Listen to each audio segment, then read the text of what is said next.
नमस्कार, NB news देख रहे हैं आप और मैं हूं आपके साथ मुस्कान। स्वागत है आप सभी का राजधानी लाइव में। तो बात सबसे पहले उत्तर प्रदेश की राजधानी लखनऊ की करेंगे, जहां पर मुख्यमंत्री योगी आदित्यनाथ आज श्रावस्ती के दौरे पर रहेंगे। यहीं पर वो स्कूल चलो अभियान की शुरुआत करेंगे। अभियान में कम साक्षरता वाले जिलों पर विशेष फोकस रहेगा।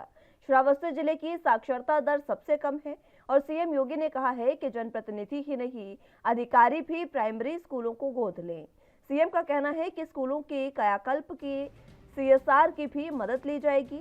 आपको बता दें कि मुख्यमंत्री योगी आदित्यनाथ सिविलियन विद्यालय जयचंदपुर कटघरा में पहुंचेंगे और यहां वो स्कूली छात्र छात्राओं से मुलाकात करेंगे और इसी विद्यालय में मुख्यमंत्री सर्व शिक्षा अभियान की शुरुआत करेंगे। यानी कि शिक्षा को बढ़ावा देने के लिए अब एक बार फिर से योगी सरकार सक्रिय हो गई है। मुख्यमंत्री योगी आदित्यनाथ खुद बच्चों से मिलने जा रहे हैं। स्कूली बच्चों से आज वो श्रावस्ती में मिलेंगे और यहाँ पर सर्व शिक्षा अभियान की शुरुआत करेंगे। स्कूल चलो अभियान की शुरुआत यहाँ पर की जाएगी और बच्चों से मुलाकात खुद सीएम योगी आदित्यनाथ करेंगे। श्रावस्ती में सिविलियन विद्यालय जयचंदपुर कटघरा में वो पहुंचेंगे और यहीं पर बच्चों से मुलाकात करने के बाद सर्व शिक्षा अभियान की शुरुआत होगी और बच्चों को पढ़ाई में अग्रसर रहने के लिए, पढ़ाई में हमेशा सक्रिय रहने की जो मूल मंत्र है वो सीएम योगी आदित्यनाथ देंगे।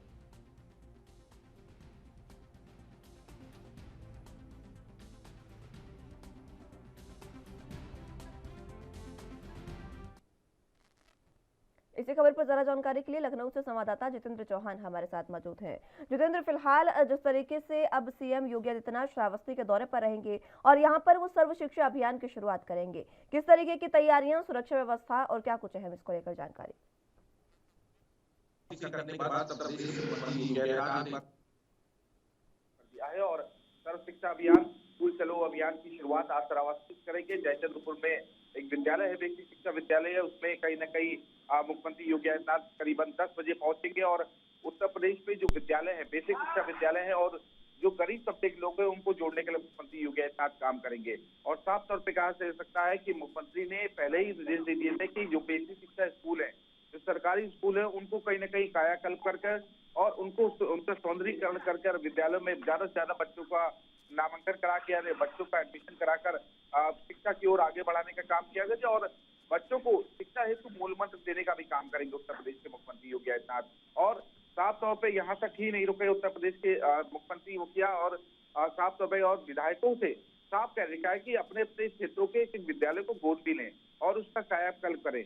और साफ तौर पे उसको कहा जा सकता है कि शिक्षा अभियान और स्कूल चलो अभियान की शुरुआत आज मुख्यमंत्री योगी आदित्यनाथ करेंगे और कहीं ना कहीं जो मूल मंत्र है, बच्चों से बातचीत भी करेंगे, बच्चों को मूल मंत्र भी देने का काम करेंगे। और क्योंकि उत्तर प्रदेश में आबादी के तौर पे माना जाए तो सबसे कम आबादी वाला सबसे ज्यादा आबादी वाला उत्तर प्रदेश है और जहां पर शिक्षा दर कम है वहां श्रावस्ती हो गया, रामपुर हो गया, बहराइच हो गया, इन सब कहीं ना कहीं जो जिले हैं उसमें कहीं ना कहीं जो शिक्षा है उसको आगे ले जाने के लिए भी मुख्यमंत्री योगी आदित्यनाथ ने कहा है।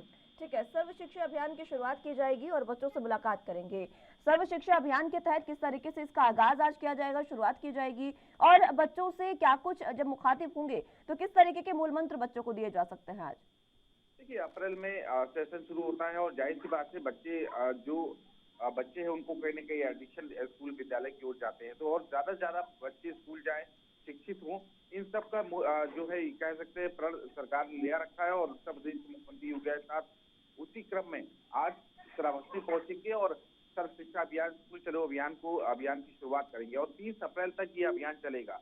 जो विद्यालय के टीचर है, बेसिक शिक्षा स्कूल के टीचर हैं, प्रधानाचार्य हैं, वो कहीं ना कहीं जो बच्चे हैं उनसे संपर्क उनके परिवार वालों से घर घर जाके संपर्क करेंगे और उनको स्कूल भेजने के लिए प्रेरित करेंगे। क्योंकि शिक्षा दर जो सबसे ज्यादा कम है, श्रावस्ती की बात की जाए, बहराइच की बात की जाए, रामपुर की बात की जाए, तो शिक्षा की दर है वो थोड़ी सी कम है और उसी को लेकर मुख्यमंत्री योगी आदित्यनाथ आज जाएंगे और कहीं ना कहीं शिक्षा हेतु बढ़ावा देने का काम करेंगे और बच्चों को शिक्षित होने का एक मूल मंत्र कहा जा सकता है कि उनको शिक्षा से जोड़ने का काम मुख्यमंत्री योगी आदित्यनाथ करेंगे। बच्चों से मुखातिब भी होंगे, बच्चों से मुलाकात भी करेंगे और जो उनके पेरेंट्स है, ये माना जा रहा है कि जो कि परिवार जिनके जन लोग हैं उनको कहीं ना कहीं सम्मानित काम करने का काम करेंगे और जो सबसे अच्छे बच्चे होंगे उनको भी सम्मानित करने का काम किया जाएगा। तो ये उत्तर प्रदेश में आज से अभियान की शुरुआत हो रही है। सर्व शिक्षा अभियान या स्कूल चलो अभियान कहा भी जा सकता है इसको कहीं ना कहीं आज उत्तर प्रदेश के मुख्यमंत्री योगी आदित्यनाथ शुरुआत करेंगे। सिविलियन विद्यालय में पहुंचने वाले हैं सीएम योगी आदित्यनाथ। श्रावस्ती में किस तरीके की तैयारियां फिलहाल वहां पर की गई है? देखिए, उत्तर प्रदेश के मुखिया होने के नाते जाहिर सी बात सुरक्षा व्यवस्था के पुख्ता इंतजाम है और श्रावस्ती में जिस विद्यालय में जा रहे हैं वहां से पूरी तरह से सुरक्षा व्यवस्था की बात की है। साफ सफाई पूरी तरह से चाक की व्यवस्था है और प्रधानाचार्य से लेकर जो स्कूल के अध्यापक अध्यापिकाएं हैं, बच्चे हैं, वो कहीं ना कहीं लगभग थोड़ी देर बाद पहुंचने शुरू हो जाएंगे और जो मुख्यमंत्री योगी आदित्यनाथ के पहुंचने के बाद इस अभियान की शुरुआत होगी और उत्तर प्रदेश के हर विधायक को कह सकते हैं कि अधिकारी को प्रेरित करने का काम करेगा, उनसे निर्देश देंगे ज्यादा से ज्यादा शिक्षा बच्चों तक पहुंचाया जाए, क्योंकि शिक्षा दर कम होने के कारण जहां पर शिक्षा दर कम है वहां के स्कूलों को कायाकल्प किया जाए, सौंदर्यीकरण किया जाए और मॉडल स्कूल कहा जा सकता है उसको बनाने का भी निर्देश मुख्यमंत्री योगी आदित्यनाथ ने दिया है। और लगभग 10 बजे का समय है जब मुख्यमंत्री योगी आदित्यनाथ पहुंचेंगे, स्थानीय विधायक उनके साथ मौजूद रहेंगे और ये माना जा रहा है कि मंत्री भी उनके साथ होंगे।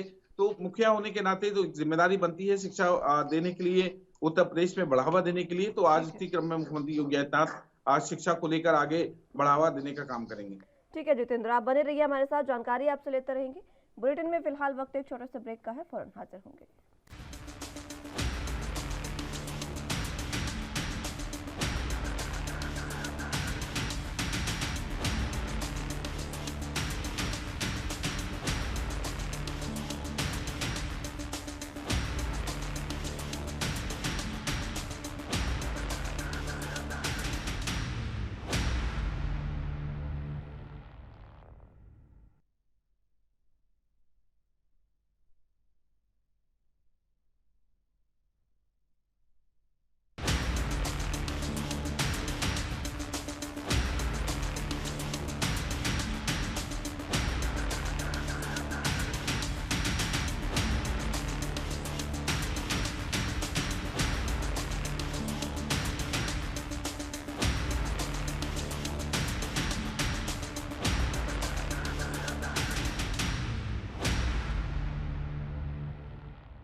ब्रेक के बाद एक बार फिर से स्वागत है आप सभी का। एक बार फिर से रुक कर लेते हैं उत्तर प्रदेश में। जिस तरीके से श्रावस्ती में खुद सीएम योगी आदित्यनाथ पहुंचने वाले हैं आज और सर्व शिक्षा अभियान की शुरुआत करेंगे। ज्यादा जानकारी के लिए जितेंद्र हमारे साथ मौजूद है।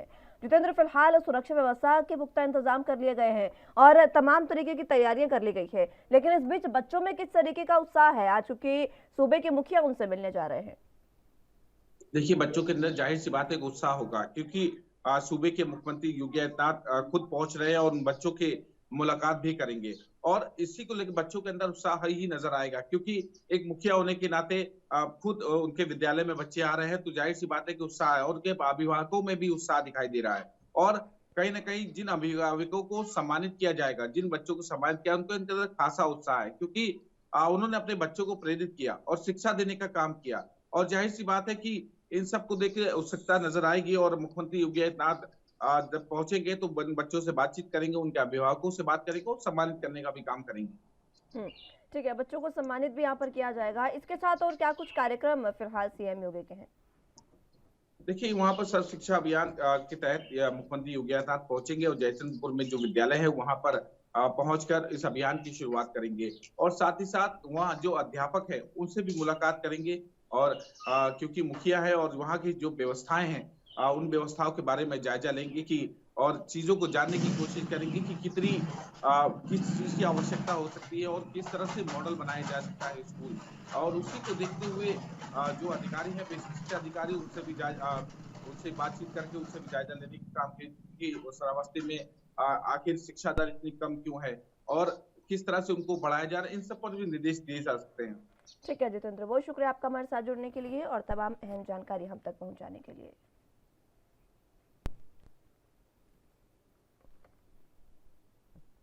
प्रदेश सरकार 3 जनवरी से पहले 2 साल का नियमित सेवाकाल पूरा करने वाले हजारों कर्मचारियों को 18,000 रुपए तक अधिक वेतन देगी।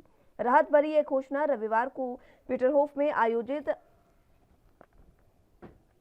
अराजपत्रित कर्मचारी महासंघ के महासम्मेलन में मुख्यमंत्री जयराम ठाकुर ने की। उक्त कर्मचारियों को अन्य नियमित कर्मचारियों के समान उच्च वेतन दिया जाएगा। सीएम ने जूनियर ऑफिस असिस्टेंट को भी 2 वर्ष का नियमित सेवाकाल पूरा होने पर लिपिकों की तर्ज पर उच्च वेतनमान देने की घोषणा की है। राज्य में संशोधित वेतनमान से 3 जनवरी से पहले 18,000 कर्मचारियों को करीब 18,000 रुपए प्रति माह का नुकसान हो रहा था, जबकि इसके बाद लगे कर्मचारियों को अधिक वेतनमान दिया जा रहा था। सरकार 90% कर्मचारियों को संशोधित वेतनमान दे रही है, जबकि 10% कर्मचारी इससे वंचित है। लेकिन अब उन्हीं वंचित कर्मचारियों को लाभ देने के लिए सरकार ने और खुद सीएम जयराम ठाकुर ने यह ऐलान किया है कि अब कर्मचारियों को जिनके 2 साल 3 जनवरी तक पूरे हो चुके हैं उनको 18,000 रुपए से अधिक वेतन सरकार देगी।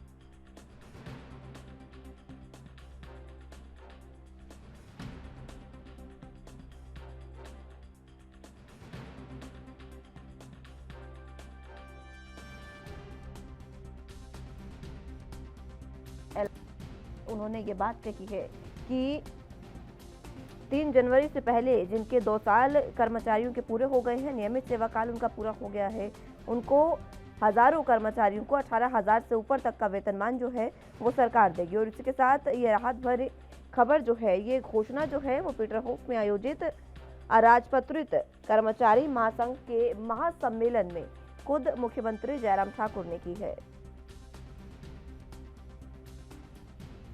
उन्होंने कहा कि 3 जनवरी से पहले जिन कर्मचारियों का 2 साल का कार्यकाल पूरा हो चुका है, उनको अब सरकार 18,000 से ज्यादा वेतन देगी और कर्मचारियों के समान ही उनको उच्च वेतनमान दिया जाएगा।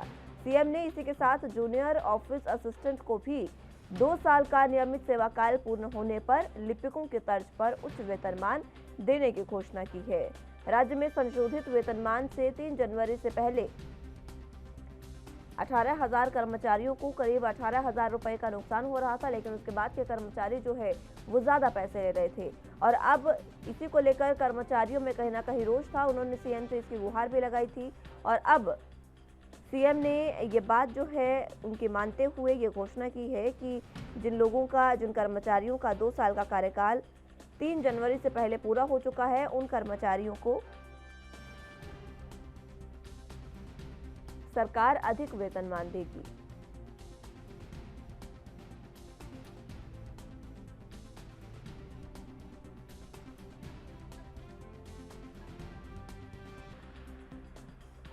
तो कच्चे कर्मचारियों को ये बड़ा तोहफा सरकार ने दिया है। आपको बता दें कि ये ऐलान भी उस समय किया गया है जब चुनाव हिमाचल प्रदेश में सर पर है और ये कहा जा सकता है कि चुनावी साल में सीएम जयराम ठाकुर ने जिस तरीके से ऐलान किया है, ये कहीं ना कहीं कर्मचारियों को साधने की कोशिश हो सकती है और उसी के साथ कर्मचारियों को लुभाने का तरीका सीएम ने ये निकाला है, जिसमें उन्होंने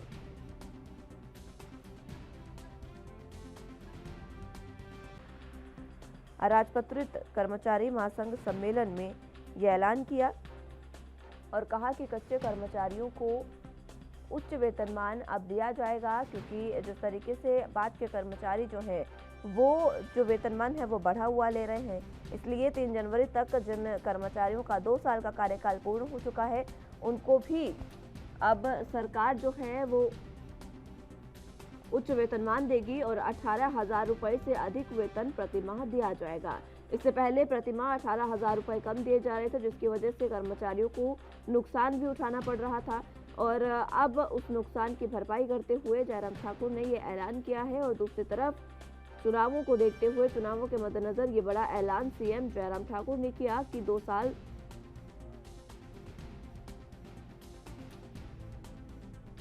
साल का कार्यकाल पूरे करने वाले कर्मचारियों को उच्च वेतनमान अब दिया जाएगा।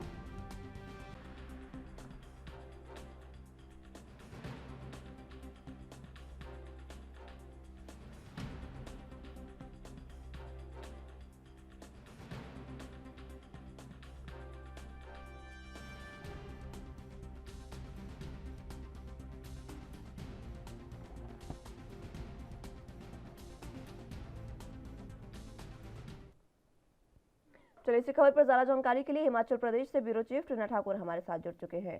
टीना जी, फिलहाल जिस तरीके से ये बात अब कही जा रही है, जिस तरीके से कल ऐलान किया सीएम जयराम ठाकुर ने, ये ऐलान के चुनावों के मद्देनजर देखा जा सकता है, क्योंकि चुनाव भी अब दूर नहीं है और कर्मचारियों को साधने की ये कोशिश हो सकती है।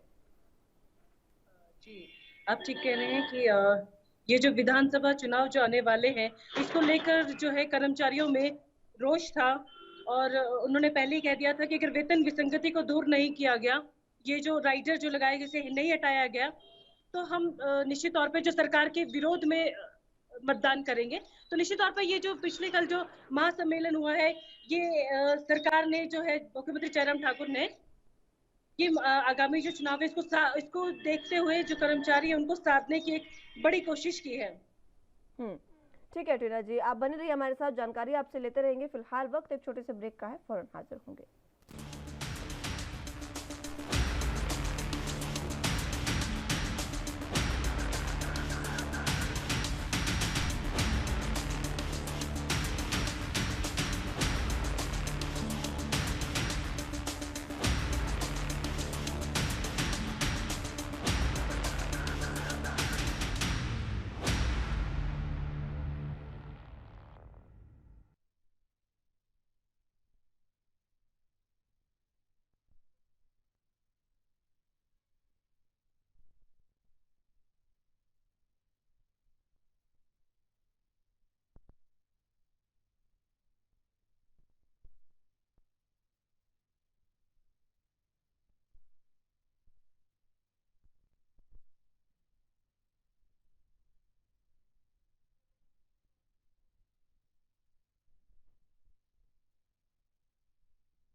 ब्रेक के बाद एक बार फिर से स्वागत है आप सभी का। बात हिमाचल प्रदेश की कर रहे हैं, जहां पर सीएम जयराम ठाकुर ने कर्मचारियों को वेतनमान उनका बढ़ाने का ऐलान कर दिया है।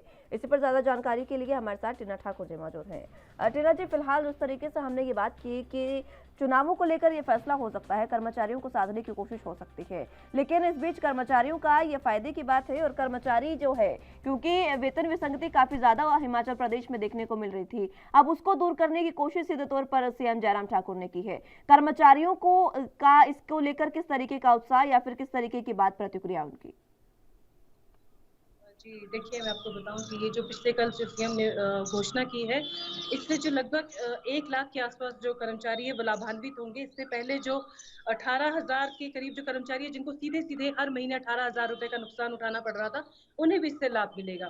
तो जो महासंघ है जो लगातार जो इस तरह की जो मांग रखता आया था, राइडर को हटाने की लगातार मांग की जा रही थी, इसको लेकर फरवरी के माह में एक बड़ा प्रदर्शन भी कर्मचारियों के द्वारा किया गया था। हर विभाग के जो कर्मचारी है वो एकजुट होकर सचिवालय पहुंचे थे, उन्होंने मुख्यमंत्री से राइडर को हटाने की मांग की थी।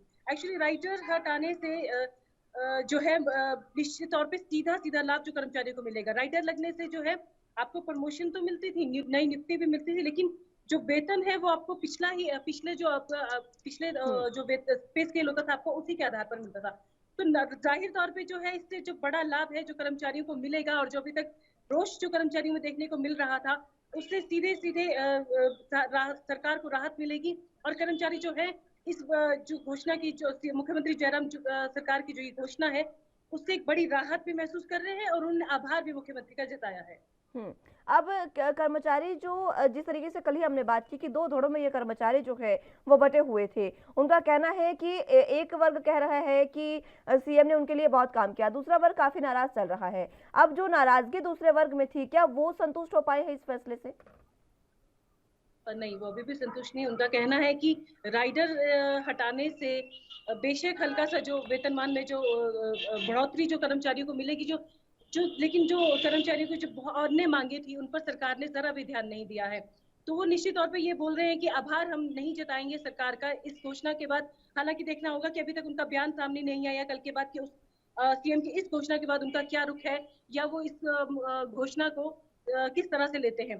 तो अभी जो दो धड़े थे वो निश्चित तौर पे जो एक धड़े को जो माना जा रहा था वो अश्विनी ठाकुर जिसको रिप्रेजेंट कर रहे हैं, जिनका कल महासम्मेलन था, तो वो जो है वो मुख्यमंत्री के करीबी माने जाते हैं। मुख्यमंत्री का धड़ा ये कर्मचारी माना जा रहा है। जो दूसरा धड़ा है वो सीधे तौर पर अपने को सारे कर्मचारियों को हितैषी बता रहा है। उनका कहना है कि हम मुख्यमंत्री या किसी भी सरकार के साथ नहीं जाएंगे, हम कर्मचारियों के साथ जाएंगे। तो अब देखने वाली बात यह है कि अभी जो ये मुख्यमंत्री की जो घोषणा पिछले कल हुई है, इसको वो धड़ा किस तरह से लेता है और वो किस तरह से कर्मचारियों की जो ये कर्मचारियों के लिए जो बड़ी घोषणा की गई है, क्योंकि इसमें जो है अगर हम देखें तो सीधे तौर पे जो अनुबंध कर्मचारी है उनको लाभ मिला है, जो छोटे स्तर पे जो कर्मचारी काम कर रहे थे उनको लाभ मिला है। एक बड़ा लाभ जो वेतन में देखने को मिला है वो उनको निश्चित तौर पर उसकी राहत मिलेगी।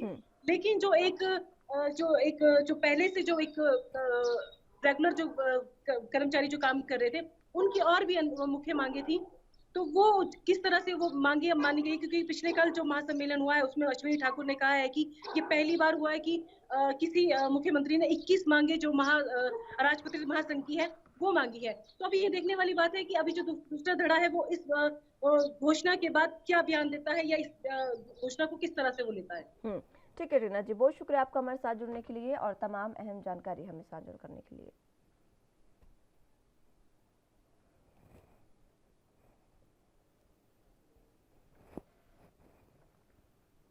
चलिए अगली खबर की रुख कर लेते हैं। अयोध्या में बाबरी ढांचा ढहने की वजह से मुंबई में हिंदू मुस्लिम दंगों के दौरान शिवसेना हिंदुत्ववादी पार्टी बनकर उभरी थी और बाद में शिवसेना प्रमुख बाल साहेब ठाकरे को हिंदू हृदय सम्राट की उपमा दी जाने लगी।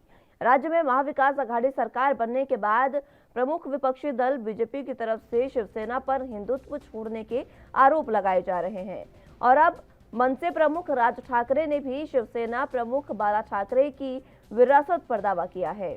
उन्होंने शनिवार को शिवाजी पार्क में मनसे की गुड़ी पाड़वा रैली में स्पष्ट किया कि उनकी पार्टी पूरी तरह से हिंदुत्व के मुद्दे को लेकर आगे बढ़ेगी। मनसे की मंशा मनपा चुनावों में शिवसेना के वोट बैंक में सेंध लगाना है। कांग्रेस और राष्ट्रवादी कांग्रेस पार्टी के साथ महाविकास आघाड़ी सरकार बनने के बाद से शिवसेना काफी दबाव में है। कोरोना काल में मंदिरों को बंद रखने और त्योहारों पर कठोर निर्णय लेने की वजह से शिवसेना के लोगों में भी नाराजगी है, जिसका फायदा मनसे उठाना चाहती है। इसलिए मनसे प्रमुख ने मराठी मानुष और मराठी अस्मिता के मुद्दे पर ठंडे बस्ते में डालकर हिंदुत्व के मुद्दे को आगे किया है।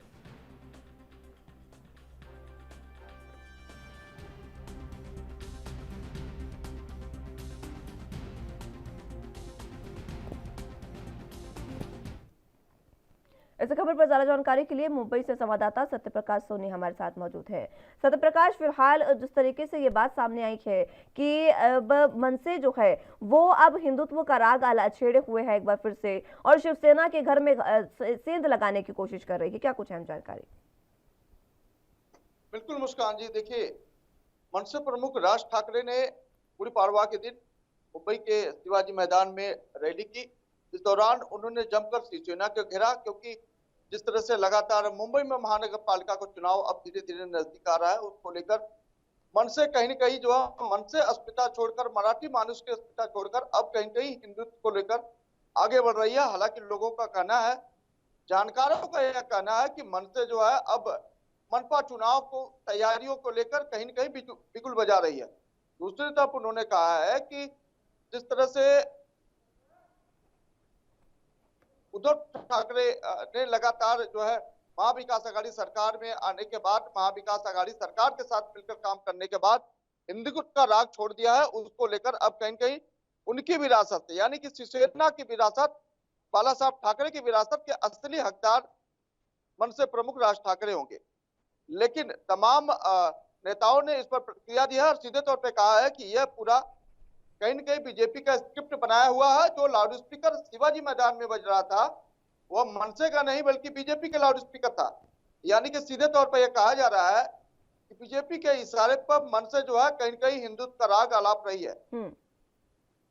ठीक है, मनसे जो है वो हिंदुत्व का राग अलाप रही है और इसी को लेकर अब शिवसेना पर भी ये आरोप लगाए जाने लगे हैं कि शिवसेना जो है वो जिस तरीके से उन्होंने कोरोना काल में क्रूरता दिखाई, क्योंकि उन्होंने काफी जो सटीक निर्णय लिए थे उसको लेकर उनको कहा गया है कि वो अब हिंदुत्व को छोड़ रही है। मैं एक बार फिर से लौटूंगी आपके पास सत्यप्रकाश, फिलहाल वक्त एक छोटे से ब्रेक का है, फौरन हाजिर होंगे।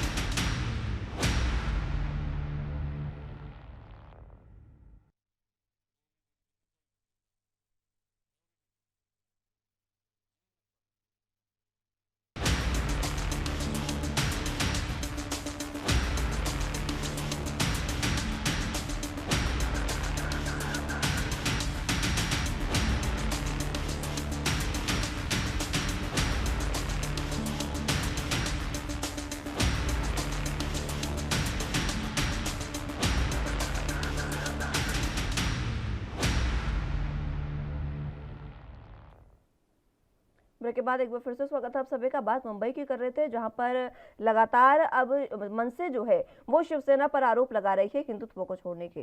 जरा जानकारी के लिए सत्यप्रकाश हमारे साथ मौजूद हैं।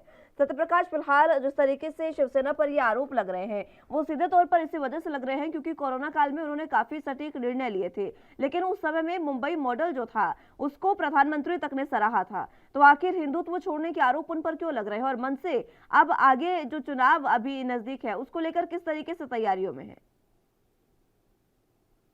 देखिए मुस्कान जी, शिवसेना ने हिंदुत्व छोड़ा नहीं है, बल्कि शिवसेना के साथ जो सहयोगी दल है, चाहे वो राष्ट्रवादी कांग्रेस पार्टी हो या फिर कांग्रेस हो, इसको लेकर लगातार विपक्ष निशाना बना रहा है। हालांकि पिछले दिनों बीजेपी लगातार ये कहती रही है कि शिवसेना ने हिंदुत्व छोड़ दिया है, क्योंकि कोरोना काल के दौरान मंदिर खोलने को लेकर बीजेपी लगातार आंदोलन कर रही थी, लेकिन मन से उस वक्त नहीं बोल रही थी। लेकिन जब मुंबई में महानगर पालिका का चुनाव है तो ऐसे में मन से भी अपनी राग अलापना शुरू कर दिया है। मन से भी लगातार यह कर रही है कि अब मस्जिदों के बाहर जो लाउड स्पीकर लगाए गए हैं मस्जिदों के अंदर, वो सारे बाहर निकाले जाएंगे, बंद करवाए जाएंगे। नहीं तो मनसे के तमाम कार्यकर्ता जो है मुंबई में मस्जिदों के बाहर बड़े पैमाने पर लाउड स्पीकर लगाकर हनुमान चालीसा करेंगे। ऐसे में उसका समर्थन बीजेपी कर रही है।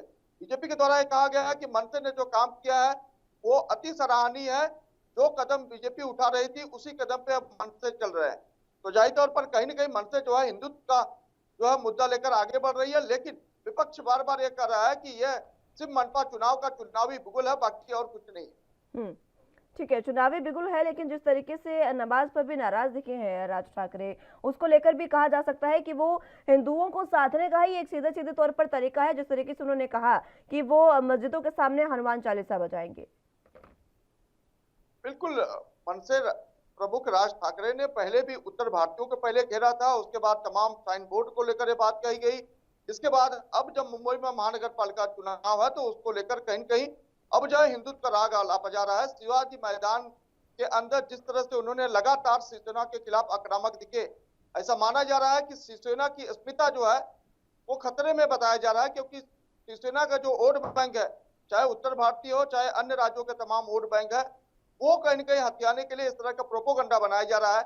लेकिन देर रात जिस तरह से नितिन गडकरी की मुलाकात राज ठाकरे साहब से हुई है, उससे यह साबित हो जाता है कि आने वाले मुंबई मनपा चुनाव में भाजपा और मनसे एक साथ चुनाव लड़ेगी, क्योंकि दोनों की बातें अब कहीं न कहीं मिलती जुलती नजर आ रही है। दोनों के जो चुनावी मुद्दे हैं वो भी आमने सामने है और दोनों को मेल खाते हुए नजर आते हैं। अगर मनसे और बीजेपी एक साथ चुनाव लड़ती है मनपा के, तो शिवसेना के लिए क्या कोई समस्या उत्पन्न हो सकती है? बिल्कुल नहीं। देखिए, शिवसेना का वोट बैंक फिक्स है, और दूसरी बात, अगर अलग अलग लड़ते हैं तो जाहिर तौर पर मनपा चुनाव में प्रभाव हो सकता है, लेकिन अगर महाविकास अघाड़ी सरकार में बने तीनों दल एक साथ लड़ते हैं तो जाहिर तौर पर शिवसेना, कांग्रेस और एनसीपी के जो वोट बैंक बचे हुए वो उनके फिक्स वोट है और वो उन्हें मिलेंगे। इसमें मनसे का कोई सेंधमारी नहीं हो सकती। ठीक है सत्य प्रकाश, बहुत शुक्रिया आपका हमारे साथ जुड़ने के लिए और तमाम अहम जानकारी हम तक पहुंचाने के लिए। तो अगली खबर की रुख कर लेते हैं।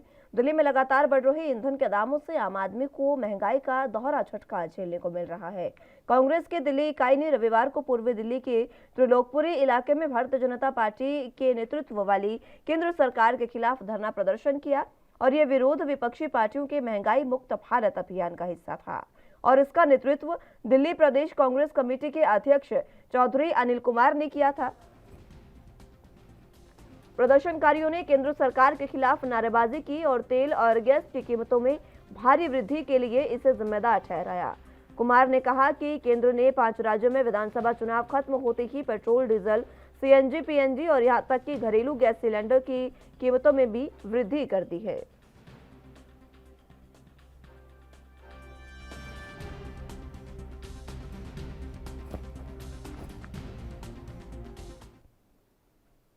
इसी खबर पर ज्यादा जानकारी के लिए दिल्ली से संवाददाता राजीव तिवारी हमारे साथ मौजूद हैं। राजीव, फिलहाल जिस तरीके से कांग्रेस लगातार प्रदर्शन कर रही है बढ़ती महंगाई को लेकर, क्या कुछ अहम जानकारी? देखिए, बिल्कुल सही कहा आपने। यहाँ पर बात करें जिस तरीके से लगातार पेट्रोल डीजल के दाम जो है वो निरंतर बढ़ते हुए नजर आ रहे हैं। कभी 80 पैसे बढ़ाए जाते हैं, कभी 35 पैसे बढ़ाए जाते हैं, कभी 30 पैसे बढ़ाए जाते हैं। तो इससे कहीं ना कहीं महंगाई जो है वो निरंतर बढ़ती हुई नजर आ रही है और इसी को लेकर कांग्रेस पार्टी की तरफ से महंगाई मुक्त भारत अभियान की शुरुआत की गई है, जिसके अंदर लगातार पूरी दिल्ली के अंदर ही लगातार प्रदर्शन किए जा रहे हैं, लगातार जनता को जागरूक किया जा रहा है। जनता के बीच में कांग्रेस पार्टी जो है वो लगातार जाने की कोशिश कर रही है और इसी को लेकर कल पड़पड़गंज विधानसभा की बात करें, त्रिलोकपुरी विधानसभा की बात करें, वहां पर दोनों जगह पर प्रदर्शन किए गए। यहाँ पर दिल्ली सरकार के केंद्र सरकार के खिलाफ जो है वो आवाज भी उठाई गई। यहाँ तक कि केंद्र सरकार के खिलाफ ये भी कहा गया कि जब 5 राज्यों के चुनाव थे तो उस समय कहीं ना कहीं दामों को रोक दिया गया था, उस समय नहीं दाम बढ़ रहे थे और जैसे ही चुनाव खत्म हुए तो निरंतर पेट्रोल डीजल के दाम बढ़ाए जा रहे हैं, एलपीजी के दाम बढ़ाए जा रहे हैं, सीएनजी के दाम बढ़ाए जा रहे हैं, पीएनजी के दाम बढ़ाए जा रहे हैं। उससे कहीं ना कहीं जरूरत की जो चीजें हैं वो निरंतर महंगी होती नजर आ रही है और खास तौर पर बात करें जो ग्राउंड क्लास के लोग हैं या फिर क्या है मिडिल क्लास के लोग हैं, उनके बजट से जो है वो खाना जो है वो दूर होता हुआ नजर आ रहा है। जी फिलहाल बढ़ती महंगाई से जनता भी लगातार परेशान है, लेकिन केंद्र सरकार इसकी ओर कोई ध्यान नहीं दे रही है। कांग्रेस लगातार विरोध प्रदर्शन कर रही है। दिल्ली सरकार ने दिल्ली को राहत देने के लिए क्या कोई कदम उठाए? देखिए, बिल्कुल सही कहा आपने। यहाँ पर बात करें केंद्र सरकार की तो केंद्र सरकार के द्वारा अभी तक जनता के लिए कोई भी राहत की घोषणा नहीं की गई है, ना ही पेट्रोल डीजल के ऊपर जो टैक्स लगाया जाता है, जीएसटी लगाई जाती है, उसको कम किया जाए ताकि जनता को राहत मिल सके। और जिस तरीके से विपक्ष जो है, कांग्रेस पार्टी जो है वो लगातार कहीं ना कहीं इसको लेकर केंद्र सरकार को घेरने की कोशिश कर रही है और लगातार कहीं ना कहीं आवाज भी उठाई जा रही है। मगर जिस तरीके से अब दिल्ली सरकार की माने तो दिल्ली सरकार की तरफ से भी कह सकते जनता के लिए कोई भी कदम उठता हुआ नजर नहीं आ रहा है, क्योंकि राज्य सरकारों की भी कुछ जिम्मेवारी बनती है, क्योंकि पेट्रोल डीजल पर जो टैक्स है वो कहीं ना कहीं राज्य सरकारों का भी होता है, वो राज्य सरकारें भी कहीं ना कहीं टैक्स लेती हैं। मगर ना तो केंद्र सरकार की तरफ से कोई राहत दी जा रही है जनता को, ना ही राज्य सरकारों की तरफ से कोई राहत दी जा रही है। मगर जिस तरीके से पेट्रोल डीजल के दाम की वजह से और जरूरत की जो चीजें हैं वो जिस तरीके से महंगी हो रही हैं, उससे कहीं ना कहीं लगता है कि आने वाले दिनों के अंदर और ज्यादा महंगाई होती हुई नजर आएगी। जी आने वाले दिनों में फिलहाल महंगाई बढ़ सकती है, लेकिन कांग्रेस इसको लेकर लगातार मुखर है। और फिलहाल कांग्रेस का क्या कुछ प्रतिक्रिया? कल जिस तरीके से प्रदर्शन उन्होंने किया त्रिलोकपुरी में, किस तरीके का ये प्रदर्शन रहा? देखिए, बिल्कुल सही कहा आपने। यहाँ पर बात करें जिस तरीके से त्रिलोकपुरी इलाके के अंदर जिस तरीके से कह सकते हैं कांग्रेस पार्टी के द्वारा प्रदर्शन किया गया, उसके अंदर हजारों संख्या के अंदर महिलाएं की बात करें या फिर क्या पुरुषों की बात करें, लगातार इस प्रदर्शन के अंदर शामिल हुए। और खास तौर पर इन इलाकों के अंदर जाकर त्रिलोकपुरी जैसे इलाके बात करें, करलानपुरी जैसे इलाके की बात करें या फिर और इलाकों की बात करें, इनके अंदर कहीं ना कहीं झुग्गियां बस्तियां हैं या फिर क्या है मिडिल क्लास से लेकर ग्राउंड क्लास के लोग रहते हैं। और सबसे ज्यादा दिक्कतें इन्हीं इलाकों के अंदर देखने को मिल रही है, क्योंकि मजदूर वर्ग जो है वो इन्हीं इलाकों के अंदर रहता है, क्योंकि सस्ता पड़ता है मकान, किराया वगैरह तो कहीं ना कहीं इन बाजारों के अंदर जरूर रहते हैं। और इन इलाकों के अंदर वहां पर जिस तरीके से अब महंगाई बढ़ रही है उससे कहीं ना कहीं जनता परेशान होती नजर आ रही है। केंद्र सरकार के द्वारा कहीं ना कहीं कुछ राहत होनी चाहिए थी, वो राहत अभी तक नहीं मिल रही है। और इसी को लेकर 7 अप्रैल तक कह सकते हैं महंगाई मुक्त भारत अभियान की जो शुरुआत की गई थी 31 मार्च से लेकर 7 अप्रैल तक यह अभियान चलाया जाएगा। और कांग्रेस पार्टी निरंतर हर इलाके के अंदर जाकर भाजपा की जो कमियां हैं वो गिनाने की कोशिश की जा रही है। जी ठीक है, बीजेपी की कमियों को गिनवाने की कोशिश की जा रही है, लेकिन इस बीच सवाल दिल्ली सरकार पर भी है, क्योंकि केंद्र सरकार अगर नहीं कर रही है तो राज्यों के पास भी अधिकार होता है कि आप जनता को राहत दे सके।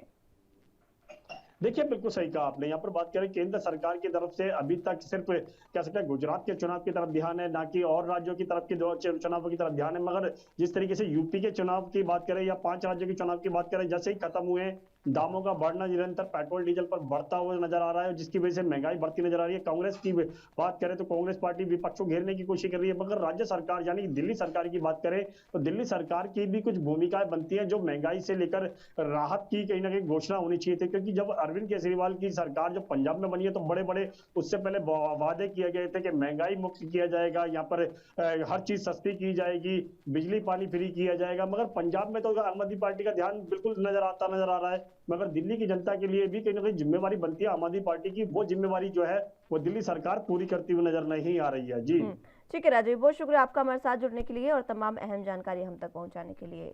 राजधानी लाइव में फिलहाल वक्त एक छोटे से ब्रेक का है, फौरन हाजिर होंगे।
ब्रेक के बाद एक बार फिर से स्वागत है आप सभी का। तो अगली खबर की रुख कर लेते हैं।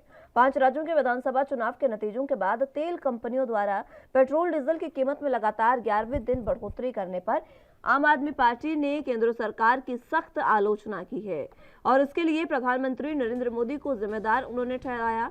रविवार को पार्टी मुख्यालय से जारी बयान में आम आदमी पार्टी के वरिष्ठ नेता और पंजाब के वित्त मंत्री हरपाल सिंह चीमा ने कहा कि विधानसभा चुनाव के नतीजों के ठीक बाद पेट्रोल डीजल की कीमतों में भारी बढ़ोतरी कर मोदी सरकार देश की आम जनता के साथ फ्रॉड कर रही है। चीमा ने कहा कि पेट्रोल डीजल की कीमतें बढ़ाकर मोदी सरकार आम जनता को कंगाल कर रही है और उसे पैसे से अपने कॉरपोरेट मित्रों की जेब भर रही है। देश की आम जनता पहले से ही महंगाई की मार झेल रही है। करोड़ों लोग अपनी आवश्यक जरूरतें भी पूरा नहीं कर पा रहे हैं। लेकिन बेहद दुर्भाग्यपूर्ण बात है कि ऐसे समय में जनता को राहत पहुंचाने के बजाय केंद्र सरकार पेट्रोल डीजल और रसोई गैस और अन्य जरूरी चीजों के दाम लगातार बढ़ाकर जनता को परेशान कर रही है।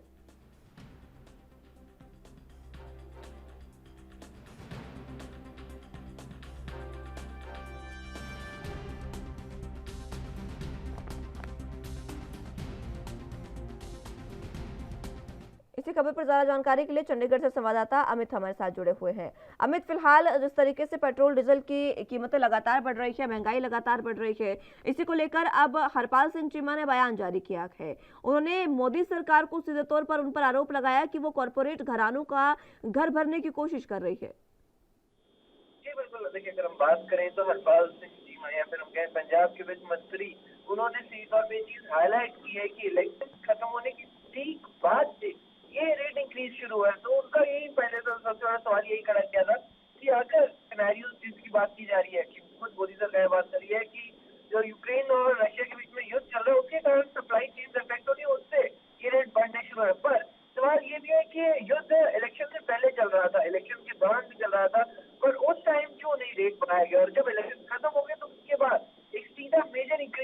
पेट्रोल मिल रहा है। लगभग 11 बार अगर हम कहें कि रेट में इंक्रीज देखने को मिला है। वहीं पंजाब की हम बात करें तो यही इन रेट इंक्रीज के साथ पेट्रोल 103 के पार चला जा चुका है। चंडीगढ़ की बात करूं तो वहाँ पेट्रोल 102 के पार चला जा चुका है। तो आम जनता के लिए जो सबसे बेसिक नेसेसिटी है, अगर हम बात करें कि कोई भी एक व्यक्ति है तो पेट्रोल एक सबसे बेसिक नेसेसिटी है, क्योंकि लोगों को काम पे जाना और उसके लिए पेट्रोल की जरूरत है।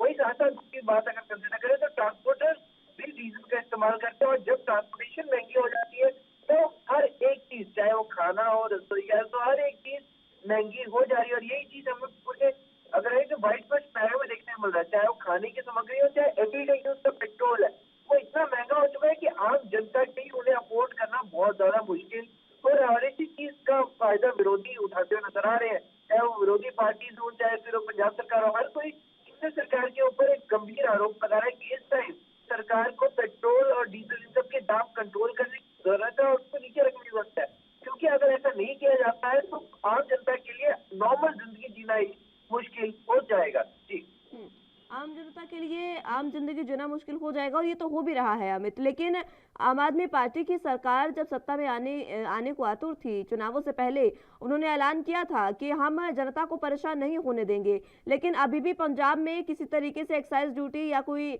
जो ड्यूटी होती है, इस पर जो भी टैक्स होते हैं वो कम नहीं किए गए हैं पेट्रोल डीजल पर, जो जनता को राहत मिल सके। केंद्र सरकार के फैसले का इंतजार क्यों आखिर? देखिए अगर हम बात करें तो इलेक्शन से पहले हमें एक चीज याद रखनी होगी कि एक्साइज ड्यूटी घटाई गई थी। स्टेट के लिए कई income sources, limited income sources होते हैं, तो उसमें से एक मेजर इनकम सोर्स पेट्रोल और डीजल के ऊपर जो स्टेट अपने लेवल पे एक्साइज ड्यूटी लगाते हैं, तो उनको इलेक्शन से पहले अगर हम बात करें तो वो कम किया गया था। पर उसके बाद सवाल यह था कि उसे काफी हद तक कम कर दिया गया था, तब स्टेट ने भी कम किया था। तो अब सवाल यह था, शायद स्टेट, हर एक स्टेट वेट एंड वॉच की उम्मीद में है कि वो देखना चाहते हैं कि सेंटर अब दोबारा से एक्साइज ड्यूटी कम करता है या नहीं, क्योंकि सही तौर पर उनकी तो एलिगेशन यही लगा रहे हैं कि सेंट्रल गवर्नमेंट की तरफ से जो है लगातार टैक्स रेट बढ़ाए जा रहे हैं, जिससे पेट्रोल और डीजल के दाम बढ़ रहे हैं, उस पर कंट्रोल नहीं किया जा रहा। तो यहाँ पे वो चाहते हैं कि पहले सेंटर की तरफ से राहत दे और उसी को स्टेट भी मैच करते हुए नजर आएंगे। तो शायद अभी ये एक वेट एंड वॉच की अपील चल रही है, क्योंकि पहले ही स्टेट अपनी तरफ से पहले ही एक बार घटा चुके हैं, और शायद दोबारा घटाना फीजिबल, अगर हम कहें कि स्टेट को अपना बजट पे मेंटेन करना है और अन्य चीजें फैक्टर करनी होगी, सब्सिडीज भी देनी है। और अगर यहाँ पर वो अभी रेट घटाते हैं तो शायद दूसरी तरह पे इफेक्ट हो सकता है। तो शायद ये सब चीजें कंसिडर की जा रही है। जी, ठीक है, पहले भी एक्साइज ड्यूटी हालांकि घटाई जा चुकी है पेट्रोल डीजल पर, लेकिन अभी क्या कुछ हो सकता है, उम्मीदें क्या है?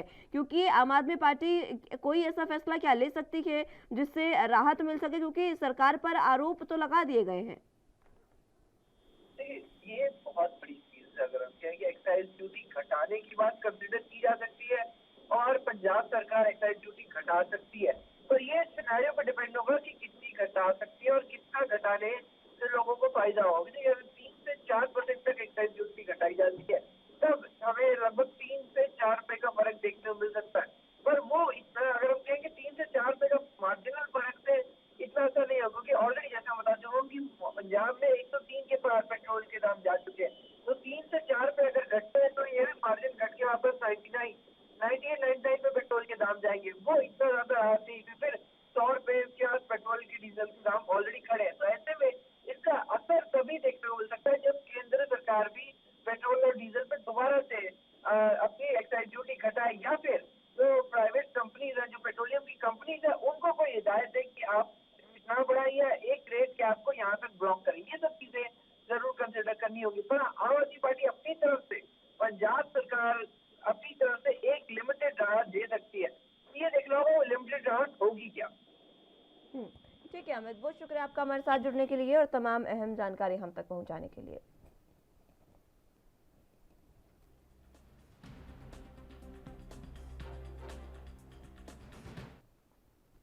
बुलेटिन में फिलहाल वक्त एक छोटे से ब्रेक का है, फौरन हाजिर होंगे।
ब्रेक के बाद एक बार फिर से स्वागत है आप सभी का। जनपद टिहरी और पौड़ी के बीच बने विश्व प्रसिद्ध और ऐतिहासिक लक्ष्मण झूला पुल पर चलने का सपना अब शायद किसी का पूरा नहीं होगा। रविवार को सपोर्टिंग तार टूटने की वजह से लक्ष्मण झूला पर आवाजाही को प्रतिबंधित कर दिया गया है। अब कोई भी पर्यटक और स्थानीय लक्ष्मण झूला पुल से गंगा पार नहीं कर सकेगा।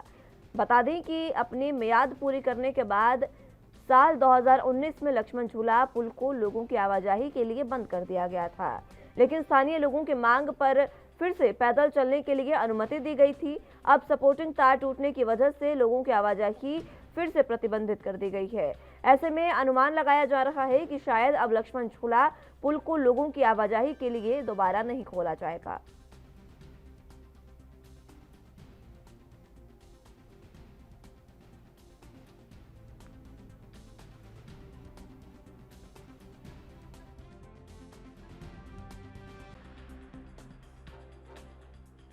इसी खबर पर जरा जानकारी के लिए ऋषिकेश से संवाददाता सागर रस्तोगी हमारे साथ मौजूद है।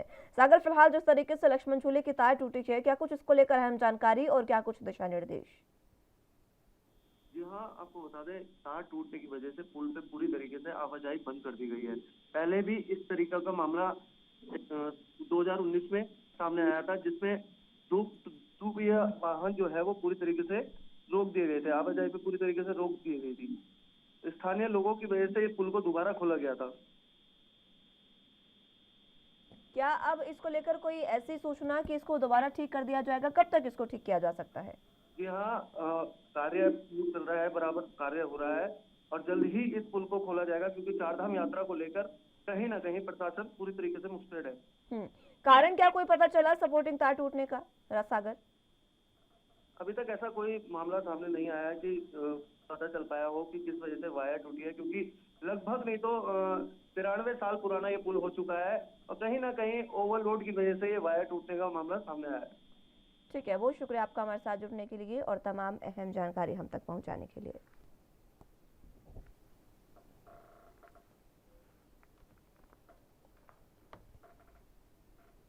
इंदौर के खंडवा रोड स्थित शराब दुकान पर रहवासियों का विरोध प्रदर्शन लगातार जारी है।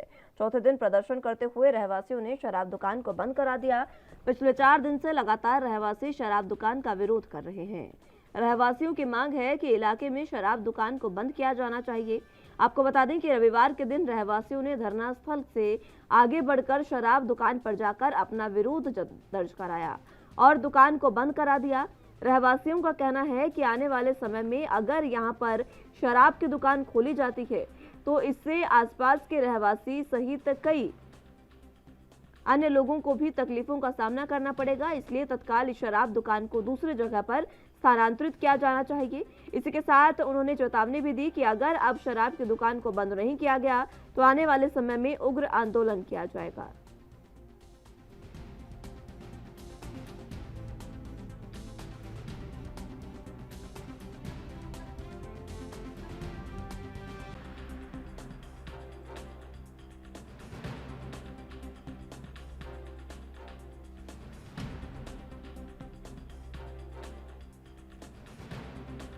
तो शराब दुकानों को बंद करने के लिए विरोध प्रदर्शन लगातार जारी है। मध्य प्रदेश के इंदौर के खंडवा से ये खबर, जहां पर शराब की दुकानें जो है उससे आसपास के लोगों को काफ़ी दिक्कत हो रही है, जिसकी वजह से अब जो स्थानीय निवासी है वो प्रदर्शन लगातार कर रहे हैं। लगातार 4 दिन से ये प्रदर्शन जारी है और प्रदर्शन के चौथे दिन रहवासियों ने वहां पर दुकान पर ताला लगा दिया और दुकानों को बंद करा दिया। आपको बता दें कि लगातार जिस तरीके से शराब की बिक्री हो रही है, इसी को लेकर विरोध प्रदर्शन ये था और स्कूल आने जाने वाले बच्चों को लेकर महिलाओं को तरह तरह की परेशानियां यहाँ पर होती है। इसलिए शराब की दुकानों को बंद करने की मांग जो है वो खंडवा से उठी है।